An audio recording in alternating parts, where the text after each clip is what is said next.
기도의 자리에 오신 여러분을 주님의 이름으로 환영합니다. 먼저 함께 샘물의 기도 드리겠습니다. 샘물의 기도, 마음 모아 샘물의 기도를 하나님께 드립니다. 먼저 우리의 믿음을 고백합니다.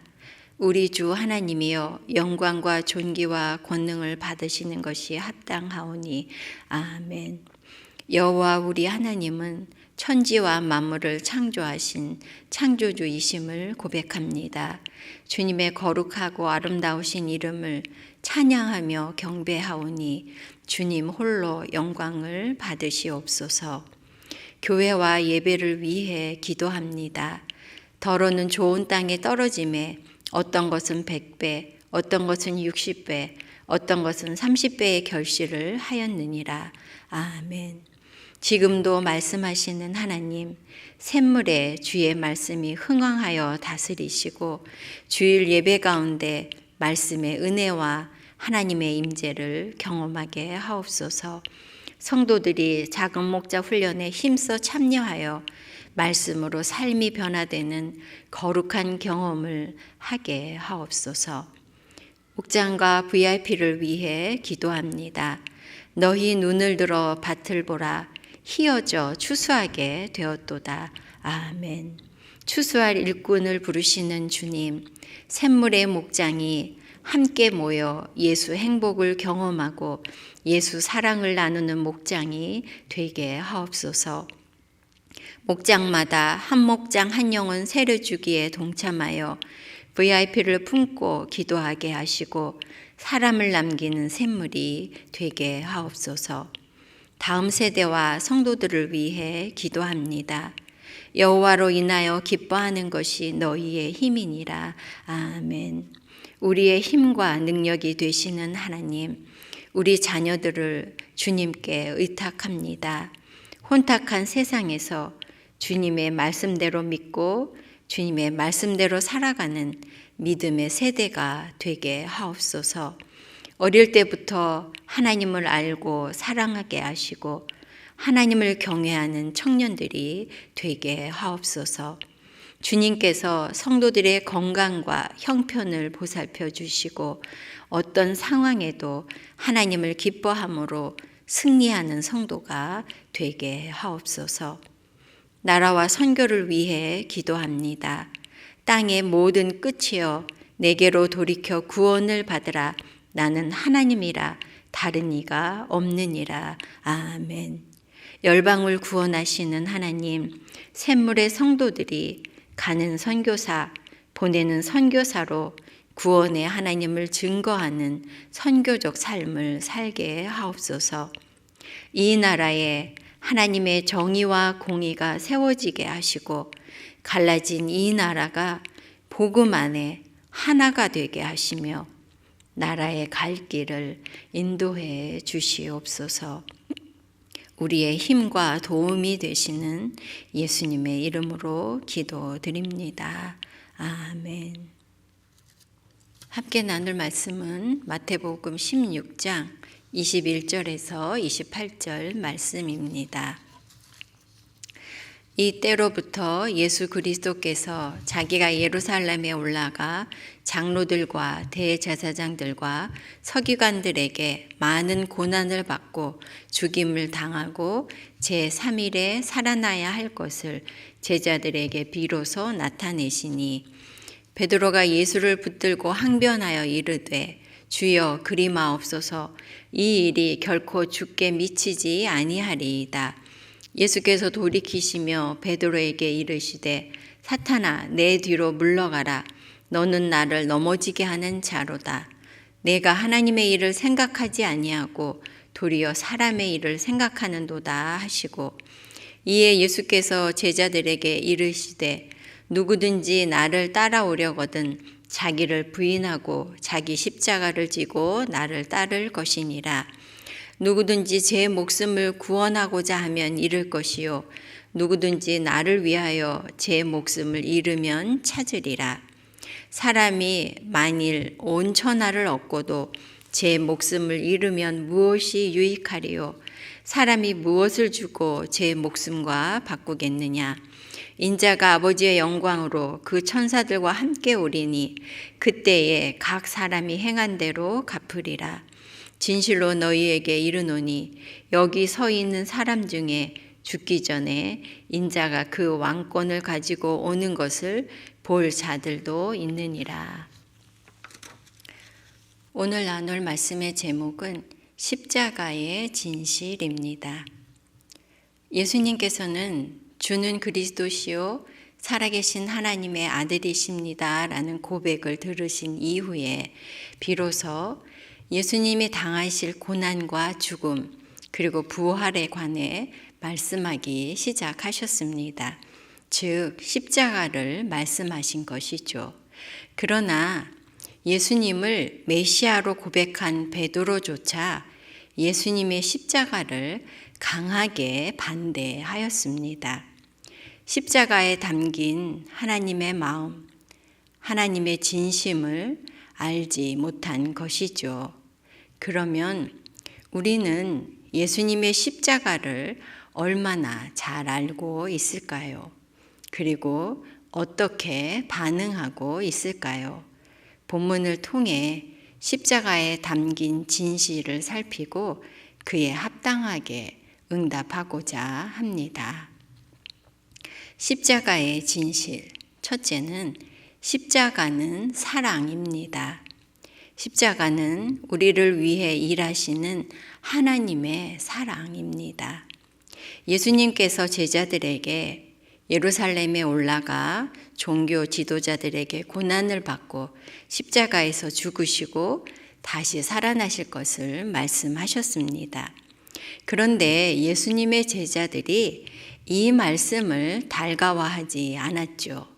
급기야 베드로는 예수님을 붙들고는 주여 그리 마옵소서 이 일이 결코 주께 미치지 아니하리이다 라고 항변하였습니다. 베드로는 예수님이 십자가에서 죽는 일은 절대 있을 수 없는 일일 뿐 아니라 만약 그런 일이 일어난다면 반드시 막아낼 각오로 예수님을 강하게 만류하였던 것입니다. 왜냐하면 제자들은 지금 예수님의 인기가 한없이 높아지고 예수님을 따르는 무리들이 점점 많아지는 것을 보면서 이제 곧 예수님의 유대인의 왕이 되지 않을까 생각하고 있었고요. 그렇게 되면 자신들이 한 자리를 얻게 될 것을 기대하는 자신들의 일을 꿈꾸고 있었기 때문입니다. 그때 예수님께서 심하게 베드로를 꾸짖으셨죠. 사탄아, 내 뒤로 물러가라. 너는 나를 넘어지게 하는 자로다. 네가 하나님의 일을 생각하지 않고 도리어 사람의 일을 생각하는도다.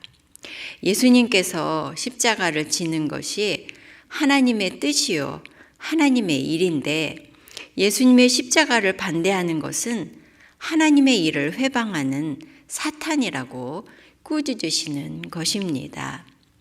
예수님께서는 십자가를 하나님의 일이라고 말씀하십니다.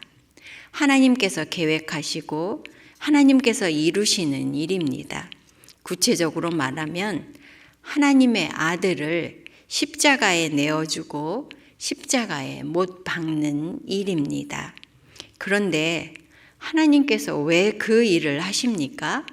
우리를 위해서입니다. 우리를 사랑해서 하시는 것입니다. 우리 중 누구도 원하지 않고 심지어 반대하고 방해해도 하나님은 그 일을 하십니다. 사랑 때문입니다. 부모는 자식들이 몰라줘도 심지어 싫어해도 자식을 사랑해서 하는 일이 있지 않습니까? 하나님께서도 우리를 사랑해서 하시는 일이 있는데 바로 예수님의 십자가입니다. 성도 여러분, 제자들은 예수님의 십자가를 거부하고 막아서기까지 했습니다. 그러나 하나님은 우리를 위해 예수님을 십자가에 내어주는 일을 하셨습니다. 바로 우리를 사랑해서인 것입니다. 십자가는 사랑입니다. 십자가에 담긴 하나님의 사랑을 알고 그 십자가를 마음 깊이 받아들이는 여러분 되시기 바랍니다. 십자가의 진실, 첫째는 십자가는 사랑입니다. 둘째, 십자가는 생명입니다. 십자가는 우리에게 생명을 주는 유일한 길입니다.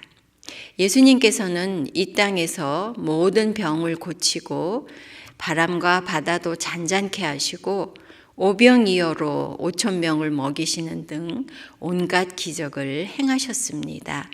그런 능력과 권세를 가지신 하나님의 아들이십니다. 그런데 그 예수님께서 이제 고난을 당하고 죽임을 당하실 것을 말씀하십니다. 아무리 많은 백성들이 예수님이 유대인의 왕이 되기를 원하고 계속해서 이적과 기사를 행하시기를 바라더라도 예수님께서는 이 땅에 오신 목적이 십자가이기 때문입니다. 십자가는 유대인들에게는 죄인이 저주를 받아 죽는 거리끼는 것이고 이방인들에게는 논리적으로 이해할 수 없는 미련한 것이었습니다. 그러나 예수님께서 십자가에서 우리의 죄를 짊어지고 죽으셔서 우리의 죄의 값을 지불하시고 우리를 사망에서 생명으로 옮겨 주셨습니다. 예수님의 십자가는 우리에게 생명을 주시는 유일한 길입니다. 예수님께서는 사람이 만일 온 천하를 얻고도 제 목숨을 잃으면 무엇이 유익하며 사람이 무엇을 주고 제 목숨을 바꾸겠느냐고 말씀하십니다. 세상을 다 주어도 얻을 수 없는 것이 바로 생명입니다. 그 생명, 그것도 영원한 생명을 예수님께서 십자가를 통해 우리에게 주셨습니다. 예수님의 전부를 십자가에 내어주시고 우리에게 영생을 선물로 주신 것입니다. 성도 여러분, 십자가는 생명입니다. 예수님의 십자가는 우리에게 영생을 주시는 하나님의 지혜요, 하나님의 능력입니다. 그러므로 예수님의 십자가만이 우리에게 생명을 주시는 이 진실을 받아들이고 예수님의 십자가를 믿어 영생을 얻는 여러분 되시기 바랍니다. 십자가의 진실에 대해서 나누고 있는데요. 첫째는 십자가는 사랑입니다. 그리고 둘째, 십자가는 생명입니다. 마지막으로 셋째, 십자가는 영광입니다. 십자가를 지신 예수님이 영광을 얻으셨고 십자가를 지는 자에게 영광으로 갚아 주십니다. 십자가의 또 다른 진실은 역설적이게도 십자가는 영광이라는 것입니다. 십자가는 흉악한 죄인이 짊어지는 수치와 부끄러움의 상징이었고 저주와 경멸의 대상이었습니다. 그러나 예수님이 십자가에서 죽으시고 다시 살아나셔서 승리와 영광을 얻으셨습니다. 사람들이 죽음을 그토록 꺼리고 두려워하며 피하려 하는 이유가 죽으면 모든 것이 끝이라고 생각하기 때문입니다. 그러나 그보다 더 심각한 문제는 죽음은 끝이 아니라 영원한 심판이 기다리고 있다는 사실입니다. 아담 이후로 그 누구도 그 심판을 피할 수 없습니다. 영원한 형벌이고 영원한 절망인 것입니다. 그러나 예수님께서 십자가 고난과 모욕과 멸시와 버림을 당하고 그리고 십자가에서 죽으셨으나 다시 살아나셔서 죽음을 정복하고 승리하셨습니다. 그리고 우리를 영원한 심판에서 건지시며 살 길을 열어주신 것입니다. 그러므로 승리하신 예수님께 모든 무릎이 꿇어 경배하고 영광을 돌리는 것입니다. 하나님과 동등하신 그 영광을 버리고 십자가까지 낮아지신 예수님께서 십자가를 지셔서 아버지의 영광을 회복하신 것이죠. 27절 말씀입니다. 인자가 아버지의 영광으로 그 천사들과 함께 오리니 그때에 각 사람이 행한 대로 갚으리라. 십자가는 예수님에게 영광을 가져왔을 뿐 아니라 자기 십자가를 지고 예수님을 따르는 모든 사람에게 영광을 약속하십니다. 그 수고와 헌신을 예수님께서 영광으로 갚아주신다고 말씀하십니다. 성도 여러분, 십자가는 예수님에게 승리와 영광을 가져왔듯이 예수님의 십자가를 따르는 자들에게도 영광으로 갚아주십니다. 십자가는 지는 사람에게 영광이 되는 이 십자가의 진실을 기억하고 예수님을 본받는 헌신과 섬김으로 예수님의 영광에 참여하는 여러분 되시기 바랍니다. 말씀을 마무리하겠습니다. 성도 여러분, 예수님의 십자가는 제자들에게도 거부당하고 충돌을 일으켰습니다. 십자가의 진실을 알지 못했기 때문이죠. 그러나 우리는 십자가의 진실을 바로 알고 거기에 합당한 반응을 보여야 하겠습니다. 십자가에 담긴 진실은 첫째, 십자가는 사랑입니다. 하나님께서 우리를 사랑해서 예수님을 십자가에 내어 주셨습니다. 둘째, 십자가는 생명입니다. 십자가는 우리에게 영원한 생명을 주십니다. 그리고 셋째, 십자가는 영광입니다. 십자가를 지는 자에게 영광으로 갚아 주십니다. 하나님의 사랑인 예수님의 십자가를 믿어 생명을 얻으시고 예수님의 십자가를 따라감으로 예수님의 영광에 참여하는 그런 저와 여러분 되시기 바랍니다. 아멘. 기도 제목 나누고 기도하겠습니다. 첫째는 예수님의 십자가를 알고 그 십자가를 믿고 십자가를 따르게 하소서 기도해야겠고요. 둘째는 작은 목자 훈련이 시작됐습니다. 작은 목자 훈련에 참여하는 성도들이 말씀의 능력과 은혜를 경험하도록 기도해 주시기 바랍니다. 셋째는 한 목장 한 영혼 세례주기가 시작되었습니다. 목장마다 성도들마다 VIP의 이름을 적고 기도하는 일을 함께 할 수 있도록 기도해 주시기 바랍니다. 그리고 여러분들의 기도 제목으로 기도하시기 바랍니다. 기도하겠습니다.